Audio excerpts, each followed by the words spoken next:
He thought he would humiliate her in front of the entire room. But he had no idea he was about to dismantle his own reputation in seconds. Before we continue, where are you watching from?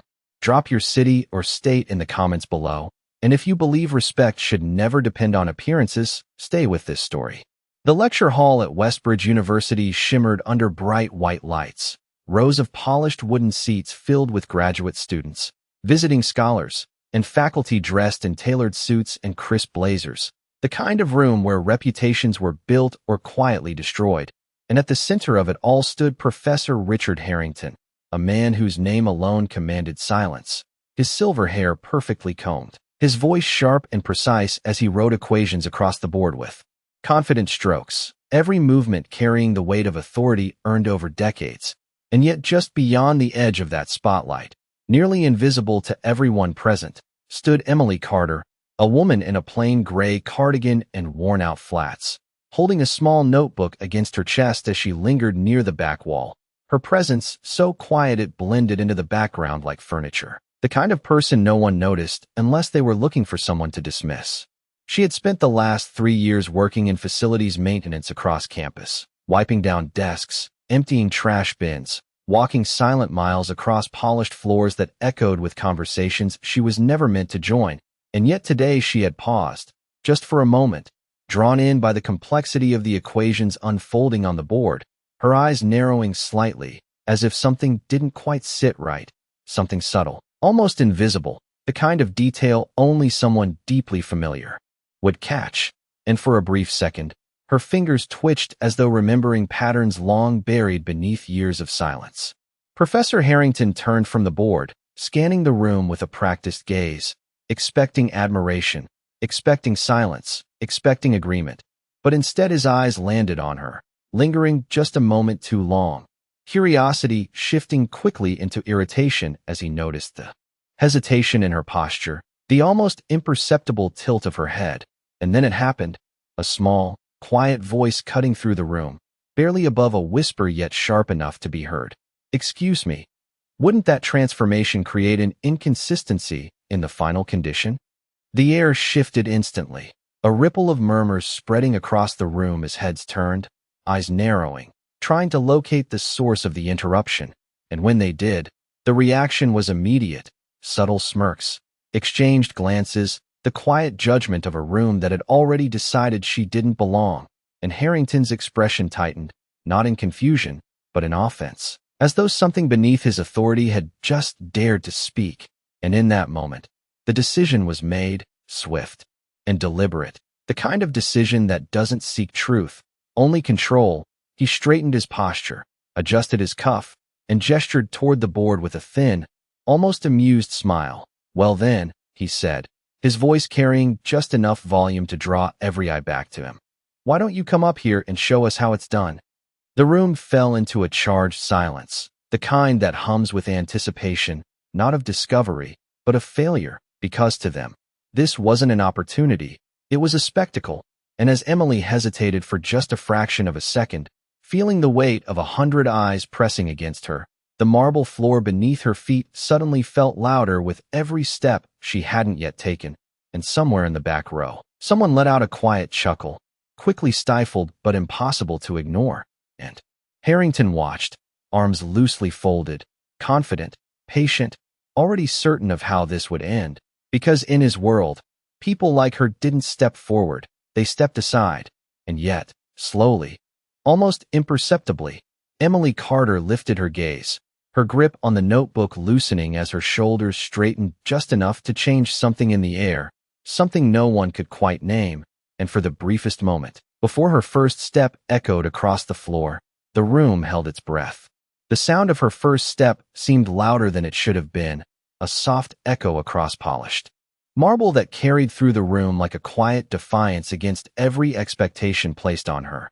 And as Emily Carter walked toward the front, the air thickened with anticipation, not of success, but of spectacle, because to them, this was already decided, a moment that would confirm everything they believed about people like her, people who did not belong in rooms like this.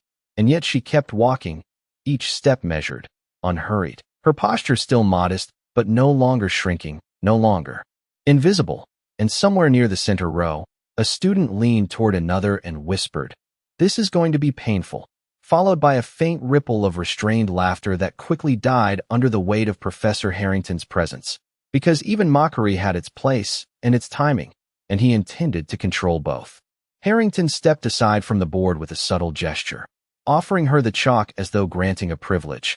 But his eyes told a different story, one of quiet satisfaction, the kind that came from setting a trap and watching it unfold exactly as planned. "Take your time," he said, his voice smooth, carrying across the hall with deliberate calm.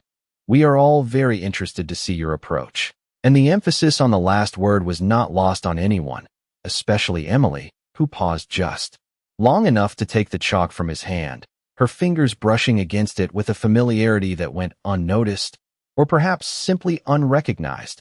And for a brief moment, she stood facing the board, the complex equation stretching across it like an unspoken challenge, symbols layered in intricate sequences that would intimidate even seasoned students. And behind her, the room settled into a charged silence, the kind that waited for hesitation, for doubt, for failure to reveal itself. Her hand hovered near the board, not trembling now, but still, as if aligning something deeper than memory. And in that stillness, something shifted, subtle yet undeniable. Her breathing slowed, her shoulders eased, and the faint tension that had followed her from the back of the room seemed to dissolve into something steadier, something grounded, and though no one could see it. Her mind was already moving, patterns unfolding, connections forming, the equation no longer a wall but a pathway she had walked before, long ago, in a different life that no one here had ever witnessed. Harrington watched closely, his expression composed but his gaze sharp, waiting for the hesitation he expected, the question, the admission of uncertainty that would justify everything he believed, but it did not come, and instead, Emily lifted the chalk and made her first mark, a clean, precise stroke that cut through the silence like a quiet declaration, and then another, and another, each line deliberate, each transformation seamless, not rushed, not hesitant, but exact, as if she were not solving the problem for the first time, but remembering it, reconstructing something already understood. And behind her, the energy in the room began to shift, almost imperceptibly at first, the faint rustle of movement, the slight leaning forward of bodies that had moments ago leaned back in amusement, and somewhere in the front row, a visiting scholar narrowed his eyes, his expression tightening as he followed her work step by step, recognizing something that did not align with the outcome he had expected. Harrington's posture changed just slightly, his arms no longer as relaxed, his head tilting as he traced her logic, searching for the flaw that had to be there, the misstep that would restore the balance he controlled. But the flaw did not appear, and Emily continued, her movement steady, her focus absolute, the room now so quiet that even the faint sound of chalk against board seemed amplified, each stroke carrying weight, each transition building towards something no one had prepared for. And in that growing silence, the certainty that had filled the room just minutes before began to crack, replaced by something unfamiliar, something uncomfortable, the slow realization that this moment was no longer unfolding as expected, and that the woman they had dismissed was not hesitating at all. The final line of the equation came together with a quiet certainty, the chalk moving in one last smooth motion before Emily Carter stepped back, not dramatically, not seeking attention, but simply because she was finished, and for a moment nothing happened, no applause, no laughter, no immediate reaction at all. Just a stillness that settled over the lecture hall like a held breath that no one was ready to release. And then slowly, almost reluctantly, eyes shifted from her to the board, tracing what she had written, line by line, transformation by transformation, each step building upon the last with a clarity that was impossible to dismiss. And somewhere near the front, a pen slipped from someone's hand and hit the floor with a faint but startling sound that seemed louder than it should have been in the silence. Professor Harrington did not move at first, his gaze fixed on the board, his expression frozen in a way that was not quite disbelief, but something more complex, something that had not yet found a name, because what he was seeing did not align with the outcome he had constructed so carefully in his mind. And so he stepped forward, slowly, as though proximity might reveal a flaw that distance had hidden, his eyes scanning each line with increasing intensity, searching for the inconsistency he had been so certain would appear, the mistake that would restore the balance of authority. But the longer he looked, the more that certainty began to unravel, because there was no hesitation in her work, no gaps in logic, no shortcuts taken, only precision, elegant and undeniable. A faint murmur began to rise from the audience, not mocking now, but uncertain, questioning, as if the room itself was trying to reconcile what it was witnessing with what it had expected.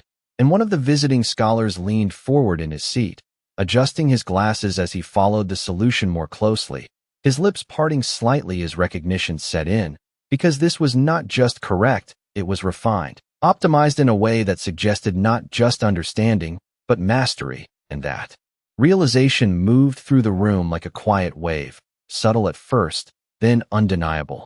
Harrington reached the final line and stopped, his hand hovering just inches from the board as though he might erase it, rewrite it, reclaim control of the narrative, but he did not.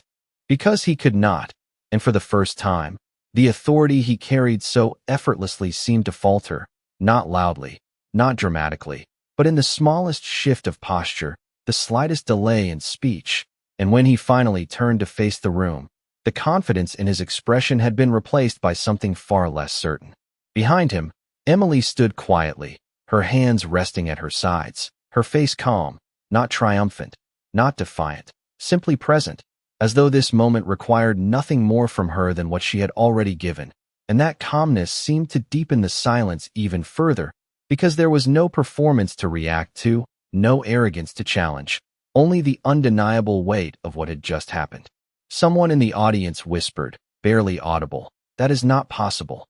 And yet no one argued, because the proof was still there, written clearly across the board, impossible to ignore. And in that moment, the room understood something it had not expected to learn, that brilliance does not announce itself, does not demand recognition. It simply reveals itself when challenged, leaving everything else to fall into silence. The silence did not break all at once, it fractured slowly, like something fragile under pressure, as the weight of realization settled unevenly across the room. And Professor Harrington stood there, still facing the board, as if turning away too quickly might expose more than he was willing to reveal, his hand lowering slightly, fingers tightening around the chalk before he placed it down with deliberate care, buying himself a few extra seconds, seconds that stretched longer than they should have, because for a man who had built his reputation on certainty, on control, on always having the final word, this moment offered none of those things. And when he finally spoke, his voice carried a different tone, one that tried to recover authority but could not fully conceal the shift beneath it. "An interesting approach," he said, each word measured, cautious, as though stepping onto unfamiliar ground. But the room did not respond the way it once would have. There was no immediate agreement, no nodding heads, only quiet observation, because everyone had seen it, everyone had followed the logic, and there was nothing to reinterpret. In the front row, the visiting scholar leaned back slowly, his expression no longer curious but convinced, his eyes moving from the board to Emily with a focus that was entirely different now, no longer dismissive, no longer passive, but searching, as if trying to place her within a framework that suddenly no longer applied. And behind him, a student who had laughed earlier now sat still, his gaze fixed forward, the faint trace of embarrassment settling across his face as the memory of that laughter lingered just long enough to feel uncomfortable. Harrington turned to face Emily fully now, his posture straightening, attempting to reassemble the image he had always maintained. But there was a hesitation, subtle but visible, in the way his eyes met hers, because for the first time, he was not looking at someone beneath him. He was looking at something he had failed to anticipate, and that failure had no easy recovery. "Tell me," he said, his tone sharper now, not aggressive, but probing, "where exactly did you study this method?" The question hung in the air, carrying more than curiosity. It carried the need to explain, to categorize, to restore order by placing her into a known box, because without that, the moment remained unresolved, and unresolved moments were dangerous to authority. Emily did not answer immediately, not out of hesitation, but because the question itself seemed almost distant, as though it belonged to a version of her that had long since been set aside. And when she finally spoke, her voice was calm, steady, and quiet enough that the room had to lean into it. "I have seen problems like this before," she said, offering nothing more, no credentials, no explanation. Just a simple truth that carried more weight than any title could provide, and the simplicity of it unsettled the room even further, because it refused to play the expected role. It did not justify. It did not seek approval. It simply existed. Harrington studied her for a moment longer, searching again, not for an error this time, but for something he could use to regain footing. But there was nothing, no weakness to press, no uncertainty to exploit, only composure, and behind that composure, something deeper that he could not reach. A quiet shift moved through the audience as more people began to understand what they were witnessing, not just a correct solution, but a reversal, subtle yet complete, the kind that did not announce itself with noise, but with silence. And as Emily stepped slightly away from the board, giving space back to the room without asking for anything in return, the equation remained behind her, untouched, undeniable, a permanent record of a moment that could not be undone. And in that stillness, something unspoken settled over everyone present. The realization that what had just occurred was not simply unexpected, it was defining, not for her, but for everything they thought they understood about who belonged at the front of the room. The air in the lecture hall did not return to normal. It lingered in that suspended state where something irreversible had just occurred, and no one quite knew how to move forward without acknowledging it. Yet no one dared to be the first to break that fragile balance. And Professor Harrington, a man who had spent decades controlling rooms like this with precision, now found himself navigating unfamiliar ground where authority alone could not reshape what had already been witnessed, and he cleared his throat softly, a small gesture that in any other moment would have commanded immediate attention, but now it felt almost tentative, as if even sound itself required permission to return. "Mathematics," he began, his voice measured, attempting to re-establish structure, "is not simply about arriving at a correct answer." And for a moment, it seemed as though he might reclaim control through lecture, through framing the moment as something within his domain. But the words did not carry the same weight, because the room had already seen something beyond explanation, something that did not need interpretation. And as he continued, "It is about understanding the principles behind the solution." His gaze shifted briefly back to the board, to the work that remained untouched, and there was a flicker, barely noticeable, of something that resembled acknowledgement, though it never fully formed into admission. In the audience, the energy had transformed completely, the earlier smirks replaced with quiet attentiveness, students now leaning forward not out of curiosity, but respect, their eyes moving between Harrington and Emily, trying to reconcile the hierarchy they had accepted with the reality unfolding before them. And one student slowly raised a hand, hesitating as though unsure whether the usual rules still applied. And when Harrington noticed, there was a brief pause before he nodded, granting permission, though even that gesture seemed altered, less automatic than before. "Professor," the student said carefully, choosing each word with precision, "her method, it actually simplifies the final condition, does it not?" The question landed differently than any question before it, because it did not seek Harrington's validation alone. It acknowledged her contribution as part of the discussion, and that shift, subtle as it was, marked a turning point that could not be reversed. Harrington held the silence for a fraction longer than necessary, his mind working through not the mathematics, but the implication, the quiet transfer of attention that had begun to move away from him. And when he finally responded, his voice was steady, but the pause before it remained. "Yes," he said, the word simple, but carrying more weight than any elaborate explanation could, because it was not just agreement. It was concession, however small, however controlled.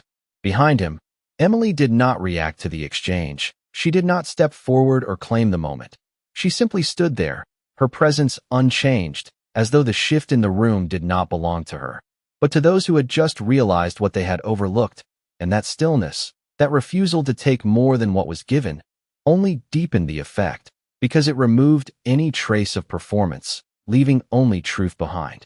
A quiet respect settled into the room, not announced, not declared, but felt, as conversations that would normally follow such a moment remained unspoken, replaced instead by a shared understanding that something fundamental had shifted. And as Harrington finally stepped aside, no longer blocking the board, no longer positioning himself between the audience and the evidence, the equation stood fully visible once more, no longer part of his lecture, but a statement in its own right. And in that moment, the hierarchy that had defined the room did not collapse with noise or confrontation. It simply dissolved into silence, leaving behind a lesson no one had expected to learn, and no one would forget. No one asked her to continue, but the expectation lingered in the air, subtle yet undeniable, as if the room itself had shifted its center without formally acknowledging it. And for a moment, Professor Harrington seemed to recognize that shift as well, his gaze returning once more to the board, to the solution that no longer belonged to his lecture but had quietly taken control of it. And there was a brief hesitation in his posture, a pause that stretched just long enough to reveal that he was no longer dictating the pace of what came next, and that realization settled heavily, not just on him, but on everyone watching. "There is," he said slowly, his voice measured, "another variation of this problem," and the words carried a different weight now, not as a challenge meant to expose weakness, but as something closer to a test of understanding, though whether it was hers or his remained unclear. And without waiting for a response, he turned back to the board, erasing a small section with controlled movements before writing a new extension of the equation, more complex, more abstract, layered with notation that would normally take hours to unpack. And when he stepped aside again, the intention was unmistakable. The room felt it instantly, the tension rising once more, but not in the same way as before. This was no longer anticipation of failure. It was something else, something closer to uncertainty. Emily's eyes moved to the new symbols, her expression unchanged, calm, focused, as if the added complexity did not overwhelm, but simply extended the path she was already walking. And for a brief moment, she did not move, not out of hesitation, but as if aligning the structure in her mind, tracing the connections that others could not yet see. And behind her, the audience leaned in again, but this time without smirks, without whispers, only attention, pure and undivided, because whatever they had believed earlier had already been undone, and now they were watching something they did not fully understand, but could not look away from. Harrington remained still, his arms at his sides, no longer folded, no longer signaling control, his eyes fixed on her with a focus that had lost its earlier certainty, because this moment, unlike the last, carried risk for him, a risk he had not accounted for. And yet he had chosen it anyway, perhaps out of habit, perhaps out of something deeper, a need to reassert what had begun to slip. And the room felt that tension, subtle but present, as though the outcome of this next step would define more than just the equation. Emily lifted the chalk again, her movements steady, deliberate, and without a word, she began, her first line connecting seamlessly to what had come before, not restarting, not reconsidering, but continuing, as if the complexity placed before her was not a barrier, but an invitation. And the sound of chalk against the board returned, soft but precise, each stroke landing with quiet confidence. And as the structure unfolded, something remarkable began to take shape, not just a solution, but an insight, a refinement that went beyond the original framework. And somewhere in the room, a quiet intake of breath broke the silence, quickly followed by another, as recognition began to spread, not loudly, not dramatically, but in the subtle widening of eyes, the slight forward lean of bodies that understood they were witnessing something rare.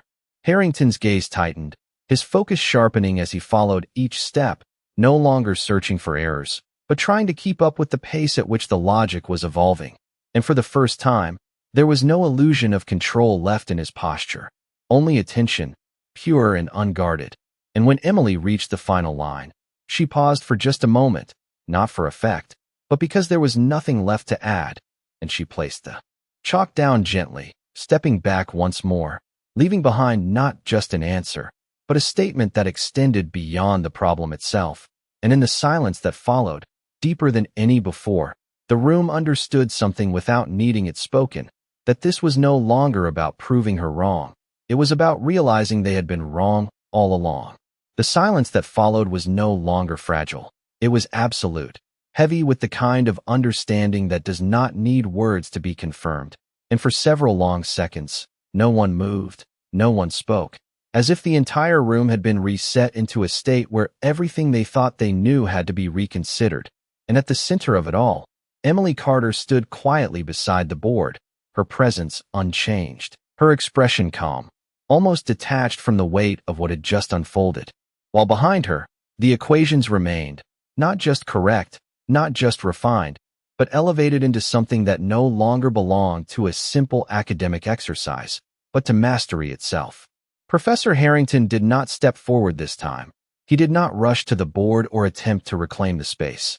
Instead, he remained where he was, his eyes fixed on the final line, tracing it once more as if repetition might reveal something he had missed.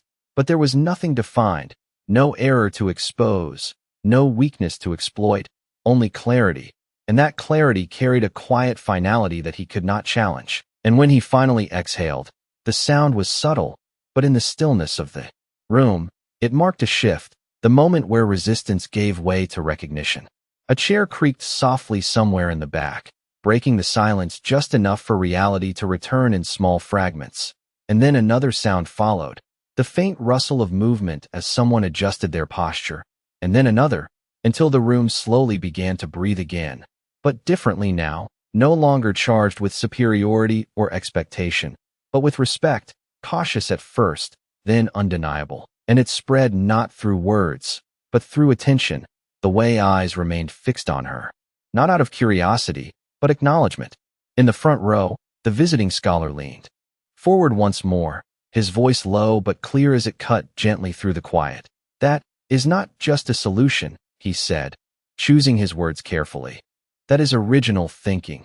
And the statement did not seek permission, it did not defer to authority, it simply existed.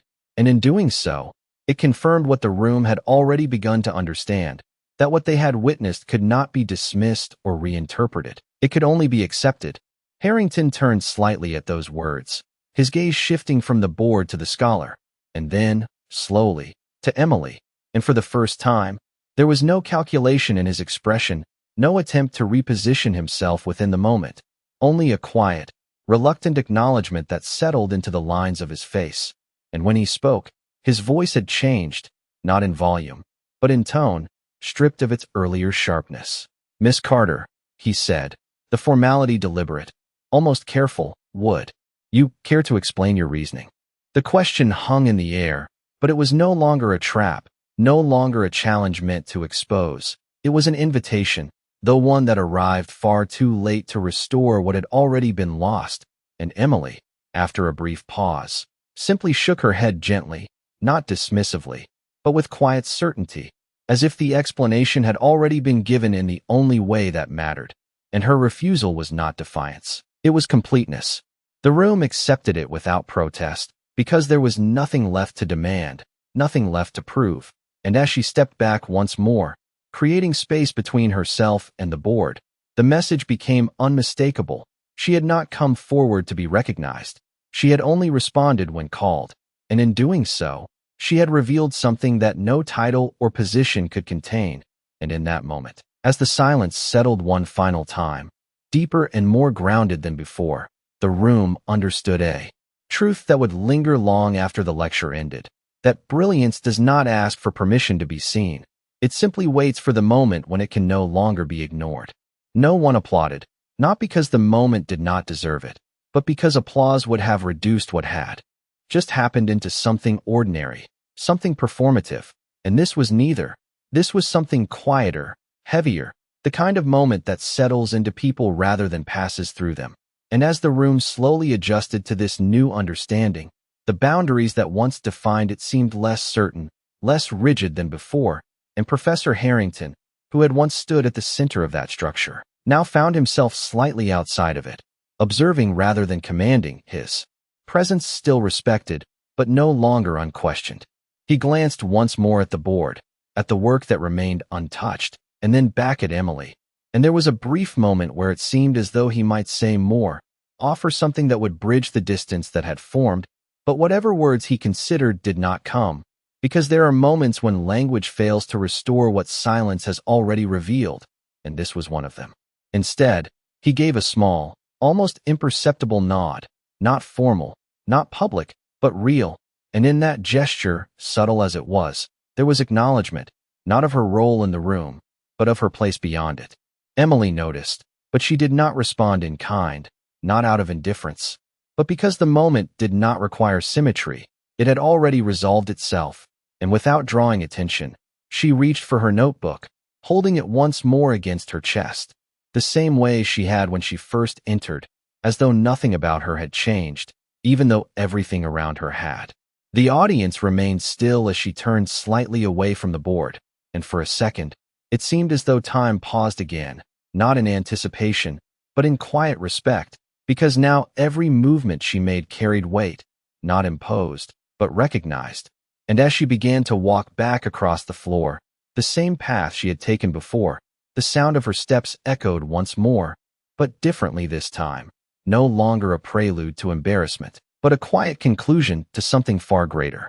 A student shifted in his seat, watching her pass with a look that had replaced judgment with reflection, and another lowered her gaze briefly, as if reconsidering something unspoken, and even those who had remained silent throughout now felt the presence of a lesson that did not need to be taught, because it had already been experienced. At the front, the visiting scholar leaned back slowly, exhaling as though releasing a tension he had not realized he was holding, his eyes following Emily not with curiosity now, but with respect, the kind that does not ask questions, only observes. And as she reached the back of the room, she did not turn. She did not look back at the board or the people or the man who had once tried to define her place within it. She simply resumed her position, quiet, composed, as though returning to where she had always belonged, though now the meaning of that place had changed entirely.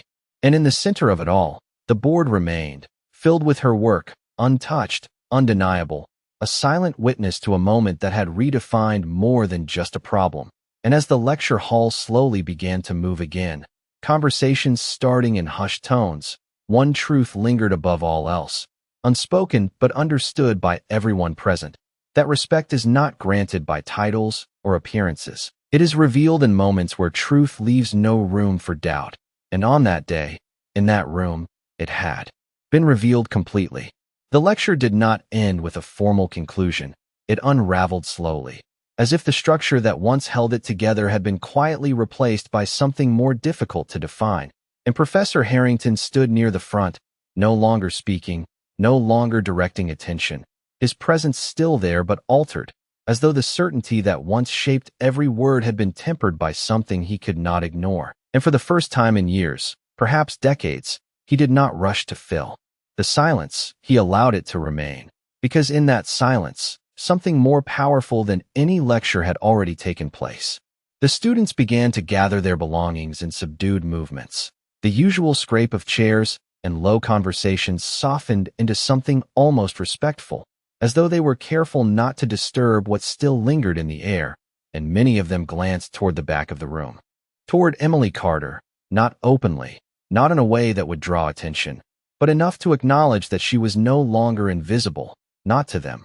Not anymore, and that quiet recognition followed her even as she remained still, her posture unchanged, her expression calm, as if the moment had passed through her without leaving a trace, though in truth, it had simply revealed what had always been there. Near the front, the visiting scholar approached Harrington, their conversation low and indistinct, but the shift in tone was unmistakable, no longer centered on authority, but on something closer to reflection, and Harrington listened. Really listened, his usual responses replaced by brief nods, measured pauses, as if he were recalibrating something internal, something that had been challenged not by argument, but by undeniable truth. And when the scholar finally gestured subtly toward the board, Harrington followed the motion, his eyes resting once more on the equations.